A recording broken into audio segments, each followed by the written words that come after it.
Hello, everybody, and welcome back. And this time I'm actually recording. Hooray!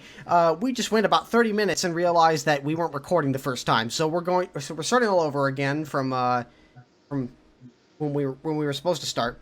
Um, in any case, where did we leave off last time? From part three. Okay, we were in a forest environment with a big field in the middle of this forest, and a lot of people there trying to escape where the Germans were, and a lot of people, meaning some Jews, some locals who, for various reasons, decided to go there, and a great many defectors from the Slovak army. The Slovaks were forced to team with the Germans, but they did so very reluctantly. And there are many stories of where the Slovaks actually fought the Germans while they were supposedly fighting Alongside them. the Russians or whoever. But in any case, after several days of heavy rain and very little food, we decided that it was time to go back to Garansek. And there was really no place else that we knew where we might be safe. There was more and more indication from people coming into this field that the Germans were very close and that they would be taking over the area pretty quickly. Before I tell you about our return and what happened after that, let me just go back a little bit and fill in a couple of voids. There was a just last Saturday when it was Christmas Eve, and it was also the first night of Hanukkah. One of the few years where the two holidays coincided exactly, and we were talking about some of the same things, and it reminded me as I was explaining to somebody what had happened, that through all the various times that we had escaped with our just moments or minutes of being captured, that there was another situation that I had forgotten to mention. The other thing that, before I even tell you about that, the other thing that came up and is worth mentioning is that in today's modern medical jargon, since I have lived with the Holocaust on a daily basis, it's never out of my mind, but it's never in a linear, chronological fashion. I either dream about things going on, or I think about what happened or what could have happened, and so on. Mm-hmm. And so it is always with me, and today I would probably be termed PTSD, post-traumatic stress disorder. Mm-hmm. But because it's always with me. So knowing that, and knowing that this is a very important part of my life and how it shaped my life, let me now tell you about an event right after we crossed the border from Hungary to Czechoslovakia. As you may recall, I mentioned the fact that we first were housed or went to a farmer's house, and he was surprised at the number of people there and only allowed 5 to stay in his basement. 8 of us moved on. The 5 were captured that evening or during the night. And we then went on for a couple more days and finally wound up in a brewery. And at that point, were picked up by 3 different groups. My mother had a cousin that picked the 2 of us up. Her cousin, Ellie, and their little boy, Joseph, were picked up. And the 3rd group was a slightly older couple with a teenage son, and they were picked up. Mm-hmm. The peculiar thing about all this was that the other 2 groups were captured within a day or so and taken to concentration camps. So of the 13 that started out, my mother and I were the only surviving 2 of that entire group of 13. Having told you that now we've jumped back to April for just a moment. And now let's move ahead back to October, where we're in this field where it's pouring rain and we're running low on food, and the Germans are very close, and we don't know quite what to do. So we now started back toward Garnsek, the village where we sort of all started out. And we traveled the trip there to go back took us about 10 days, a little faster than it took us to get to this field, because we knew our way a little bit better and had a very specific destination. When we got back, we discovered 2 interesting facts. Not very good in one respect, and that is that one of them was that the 4 people who had moved from Garnsek to this neighboring village, in fact, that neighboring village was so small that I don't remember ever hearing a name for it. That's my grandparents, my mother's youngest sister, Illy, and her baby, who by this time was almost 3 months old. And the baby developed a cough. Her mother, Illy, went a couple of miles to a pharmacy to get some kind of cough medicine. And at the pharmacy was recognized by the pharmacist. Excuse me. It's being a relatively small region of the country, it was not unusual for people to know each other in some instances. And it so happens that this pharmacist had worked in their home village for a while and now was somewhere else, and he recognized her, reported that fact to the Germans, and some SS officers showed up at the farm where they were hiding out.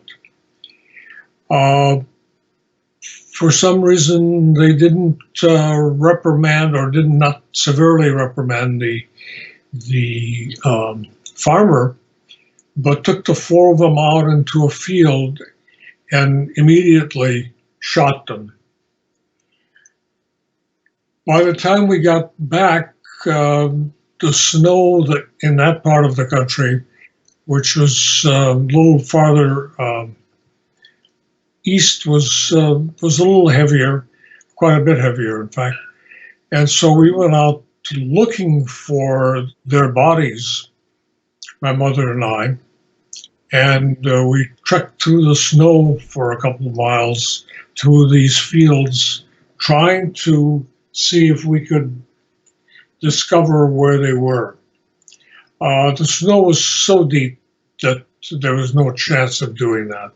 When I say deep, to a young boy like me, the snow came up almost to my hips, and so it was very hard walking. And we spent a couple of days walking that field, trying to find any trace of them, but did not. But we know for a fact from the farmer that he even heard the gunshots. So he knew that what had happened to them.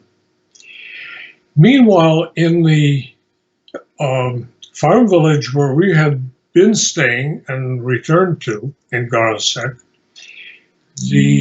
there were 5 German officers that were now occupying the bedroom.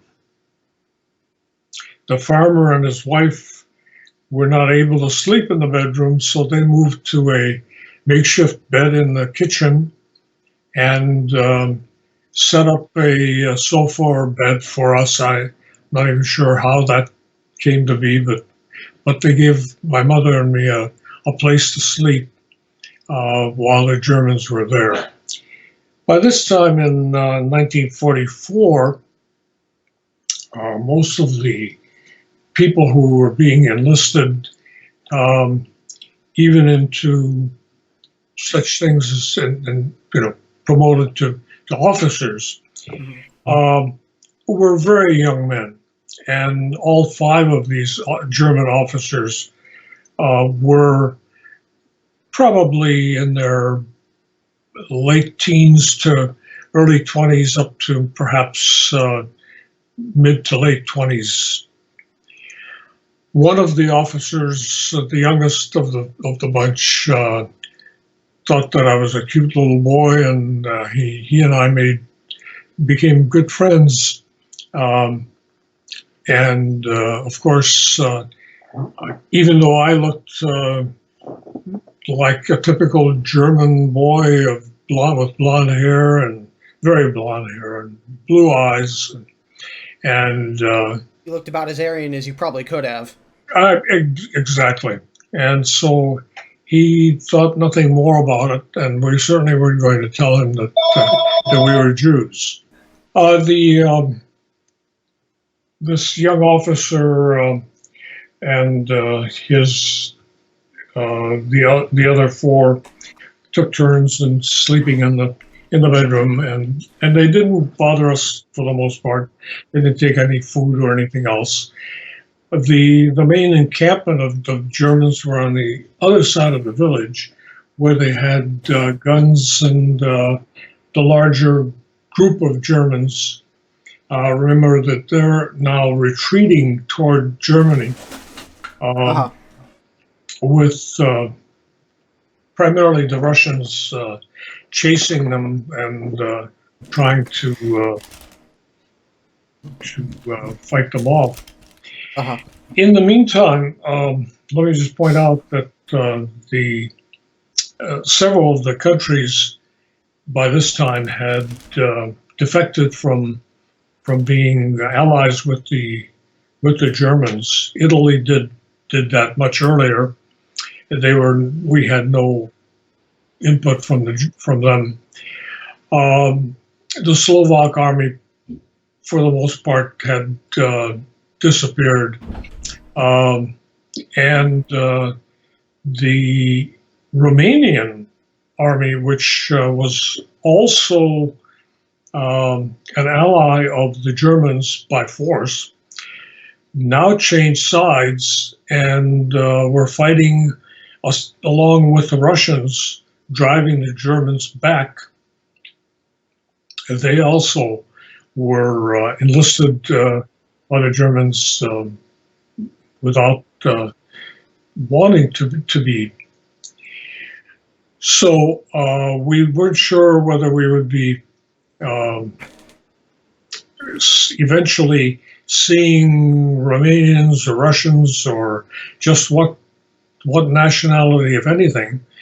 But we had kept hearing rumors that the fighting was heading our way, and that we would eventually possibly be in the way of the actual war zone going on. Mm-hmm. The young officer took enough of a liking to me that he and I would play chess together when he was off duty. And I don't even know where the chessboard came from, probably from him. After a few days there, a large panel truck pulled up near the house, and that was the driver and the passenger in there were SS officers. The panel truck, as it turns out, was entirely filled with toys and games and things that the Germans took from Jewish families. Why they wanted these things, we don't know. I mean, maybe they thought these toys would go back to Germany and it would be distributed to their own children. But in any case, the young German officer talked the two SS officers into unloading a little sled from the truck and another game that we played. I don't remember what that game was. But for the next couple of weeks, or perhaps a month, he would take me riding on the sled. He would pull the sled, and again, just being very friendly. Mm-hmm. The others were also quite amicable, but did not interact with us quite as much. So, in that way, for quite a while, they didn't take any of the food from us. They didn't really bother us in any way, and it was one of the more pleasant ways in which we interacted with the German army. Mm-hmm. After, say about January, it became apparent that we were hearing some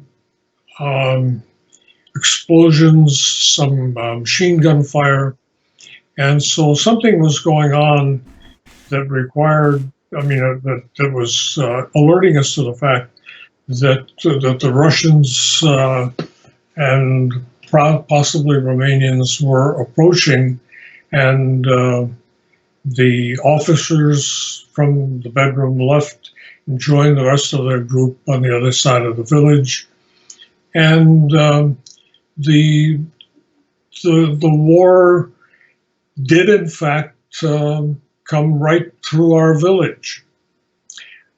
Fortunately, the house was constructed mostly of a stucco-like, almost like a cement wall, and the animals were in even a thicker concrete-like structure. Animals being some cows that they had. They had 4 milk cows and a couple of work cows that they used to pull wagons when that was appropriate. At this time of the year, it was so snowy that if anyone could afford to have any kind of a transport vehicle, it was generally a big sleigh, and those were pulled by horses. This particular farmer did not. They had just small sleds that they would pull things along. And there wasn't much that they would do outside of the house. Mm-hmm. probably worth mentioning that we did have adequate food throughout this period, um, even prior to any of this fighting going on. But they did have flour, and they had quite a bit of milk because of the cows and some chickens. And they slaughtered a pig that two pigs, slaughtered one of them, and made all kinds of used every tiny bit of it. So we did have reasonably good food, not necessarily the most nourishing food, but plenty to eat. The wife of the farmer would make bread twice a week. They had a big stone and brick oven outside the house, and she would put bread in there. And one of the real treats we had was this very flat pieces of bread that she made looked like pizza dough. On large circles of bread, and we would have that and butter on it. We would churn butter from the milk and cream, and that was supper. That's the kind of meals that we had to a great extent.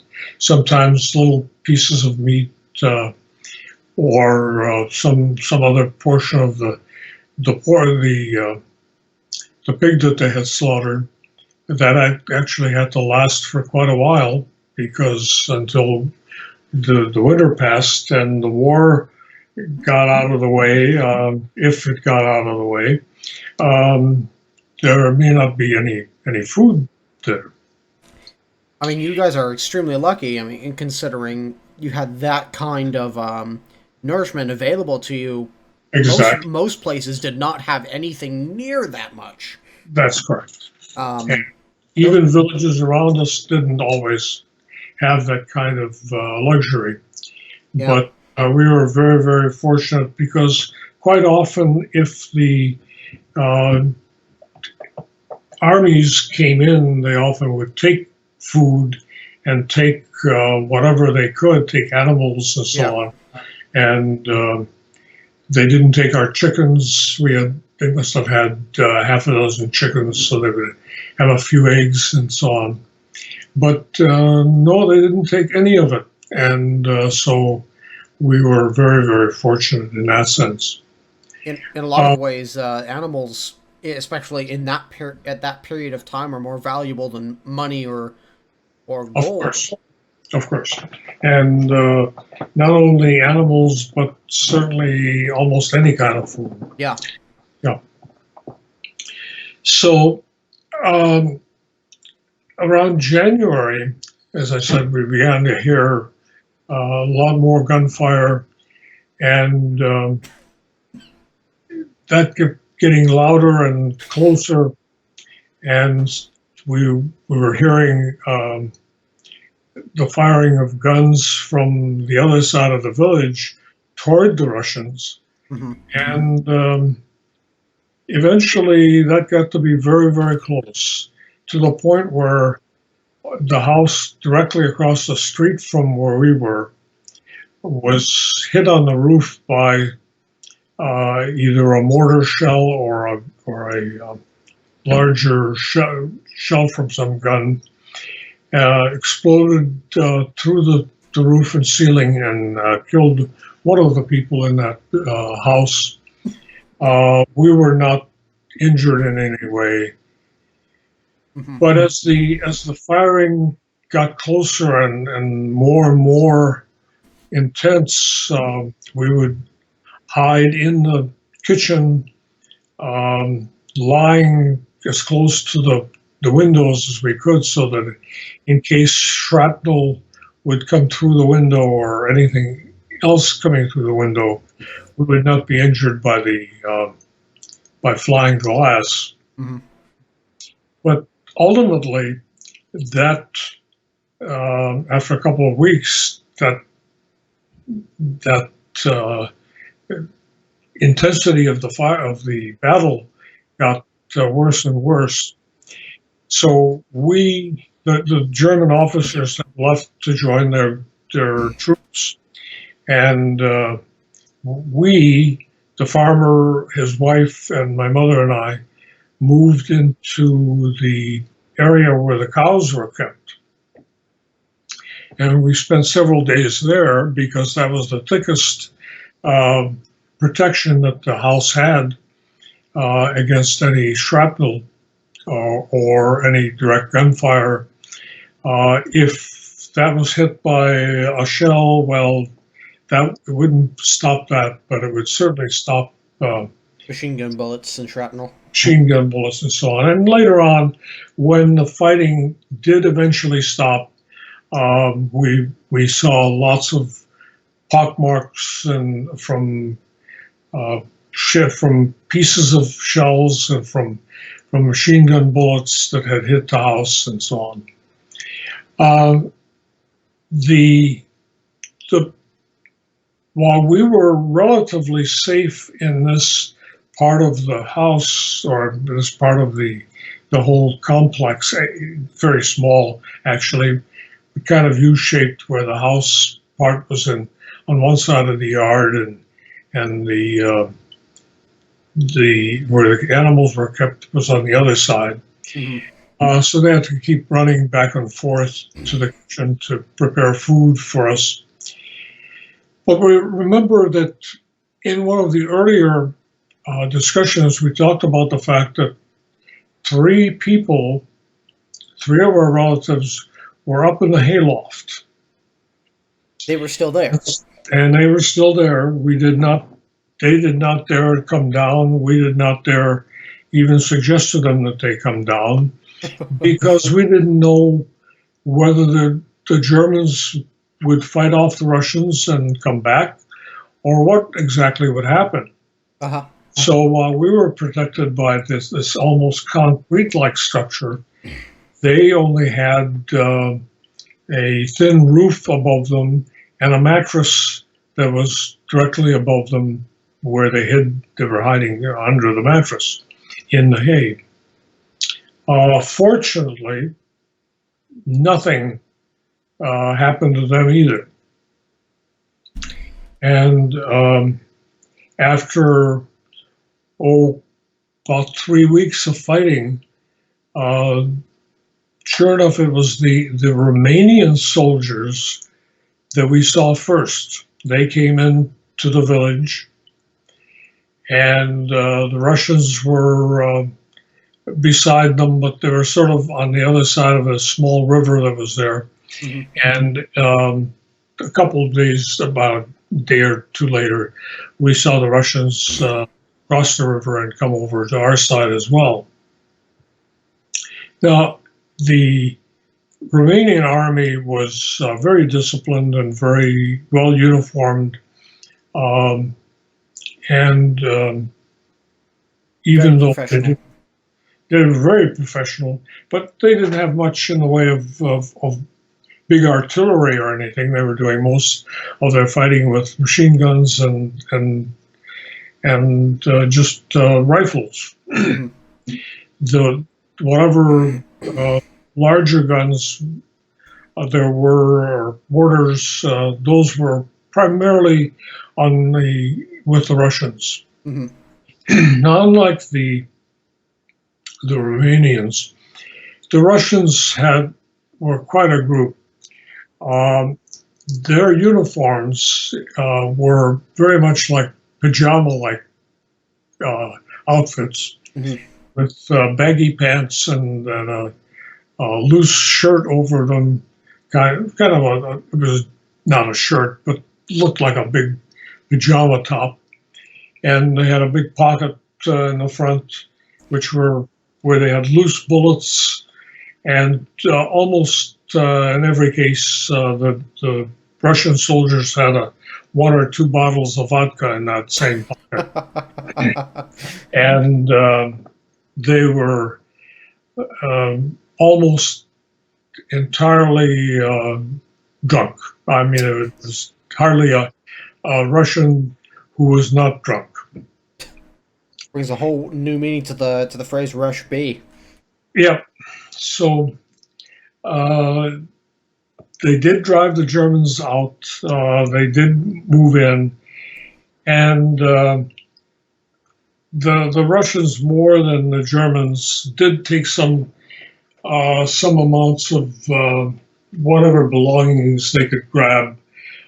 They didn't seem to be too interested in taking animals or too much food. They seemed to have adequate supplies, or if they took some, it was very small amounts and did not particularly bother with us. And they kept moving, both the Romanians and the Russians. They only stayed for a few days and then moved on to continue fighting off the Germans. When as they were beginning to move out, the the children in the village finally came out to look around and to see what was going on. And now remember, I'm about 8 years old, and there were children of various ages who were finding all kinds of small and large bits of ammunition and all sorts of explosives and things that were very dangerous. At one point, I was walking, this must have been late in the afternoon or mid-afternoon, in the direction of from where the Russians were coming, which is from the east, and the Romanians were coming.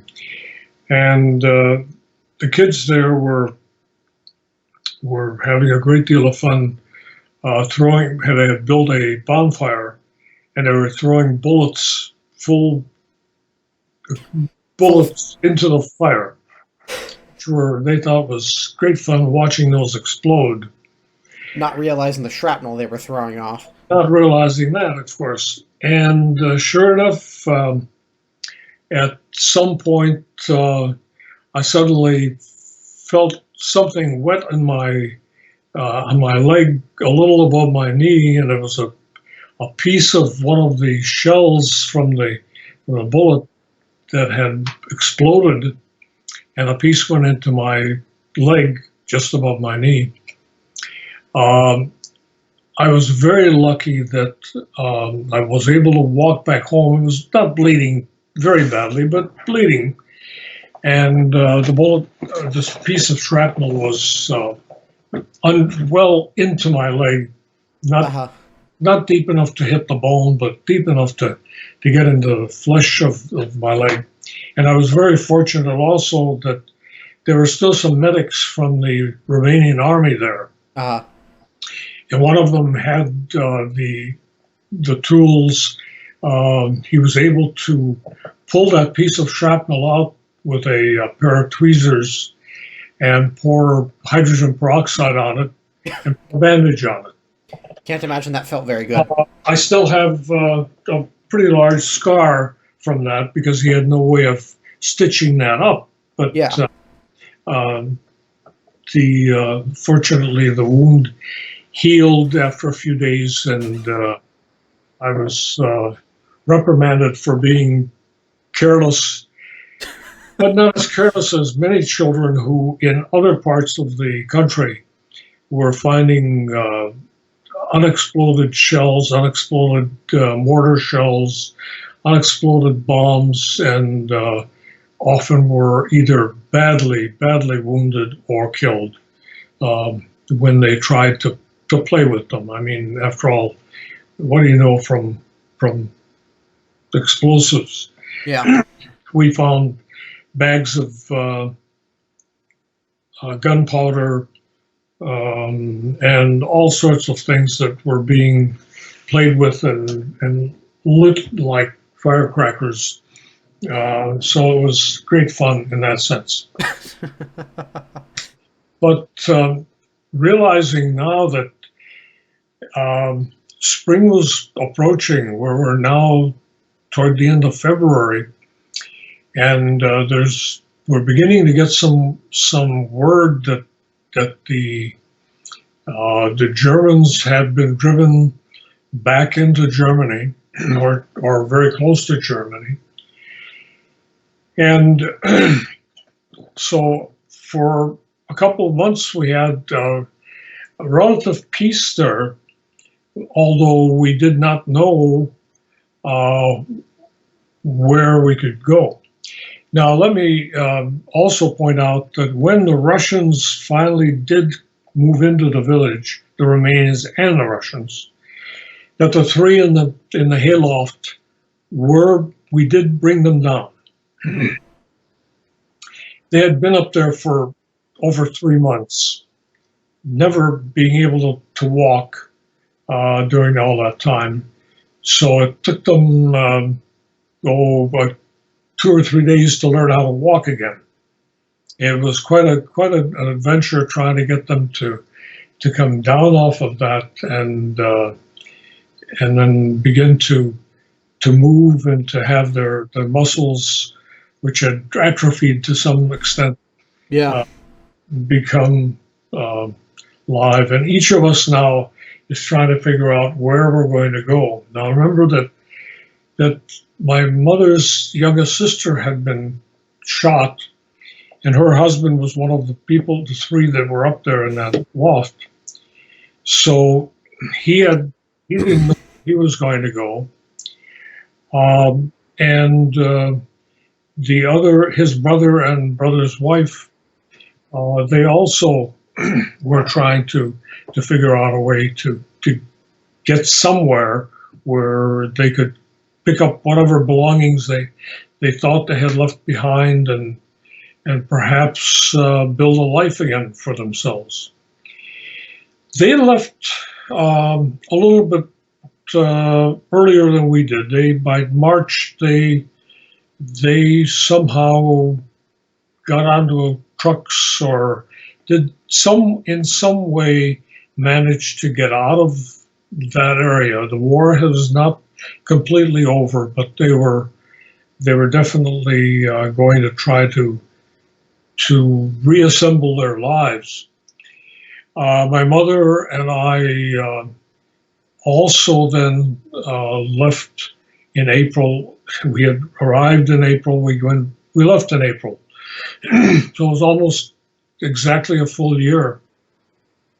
Mm-hmm. We got a ride just at the last moment of there was a truck that was going through the village carrying some supplies. We don't even know where. We think that it might have been during that they were transporting. Sugar was in a very, very short supply during and they had perhaps 15 people on that truck getting a ride, and we managed to squeeze on and head back down toward the village where my grandparents came from, mm-hmm. and eventually back to Košice. So let me continue that the next time, how we then survived after the war. Mm-hmm. And that will, I think, wrap things up after I tell you some of the adventures that we went through, because even though the fighting was over, the ordeal was not. animosity of the Hungarians and the Germans was not over. And so we had to put up with a lot of that. Well, everybody, I hope you guys enjoyed part 4. This took about twice as long as it should have because I frankly forgot to record the first time. However, we did get it done, as you can see, and I hope you guys enjoyed part 4. Tune in next time where we see possibly the end of this.